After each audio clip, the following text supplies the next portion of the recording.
Hello, and welcome back to my Girl Scout Gold Award series. Today, I will be discussing on what filling out my project proposal was like. First, I had to make a Go Gold account, and this is how I was even able to start on my project in the first place. When I first started, I had to fill in a lot of broad information in boxes, where I had to choose a problem that I wanted to work on, and by far, it is the easiest part to do, since it was like creating my own sort of idea board on the main overarching themes for my project. Now, moving on to the next part of filling out my proposal is the second section where I was asked to create a plan.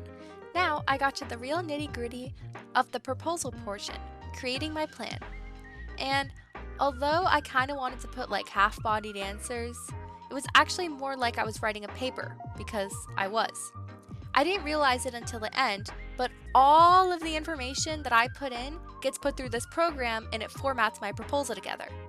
So I had to go back and redo almost everything. So I had to be really thorough, and I wanted it to be a good one that I could go back to in order to keep myself accountable and get done what needed to be done. Now I'm going to go through the 10 main slides that are part of the project proposal. Number 1, proposal description. This is where I would put my title and a short description about what my proposal was going to be about. Number 2, issue. The issue is just what my main issue is and what I'm tackling. Number 3, root cause. For my root cause slide, I had to really think critically as to what was causing my problem that I was tackling.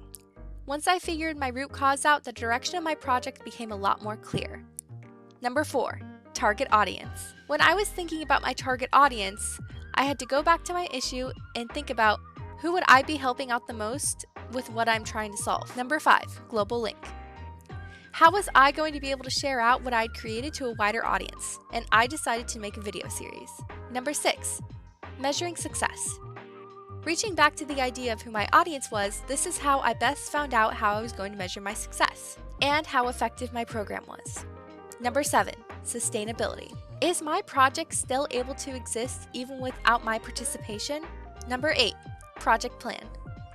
This by far for me was the most time-consuming portion of creating my proposal, because I had to create out an entire schedule as to how I was going to get my project completed.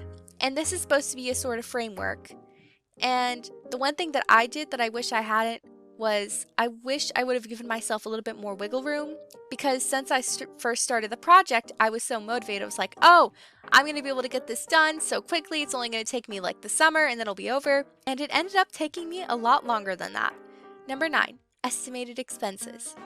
For this portion, I put my estimated expenses and I sort of glossed over it, but I wish I hadn't, because I had to go back and change it to be more realistic. Number 10, strengths and talents. This section for me was the most fun in my opinion, because I got to write down all of my current strengths and skills that I had. The main things that I developed when I was putting down my strengths and talents would be video making, photography, and people skills. Also, one last thing was that before I submitted my proposal, I had not 1, not 2, but 3 separate people look over it. I had my mom, my Girl Scout troop leader, and my project advisor all look over my proposal before I submitted it. The reason I did this was so that I could get multiple different perspectives and see if there was anything that I should tweak before I should have sent it out. Thank you so much for watching this video, and I hope you have a great day.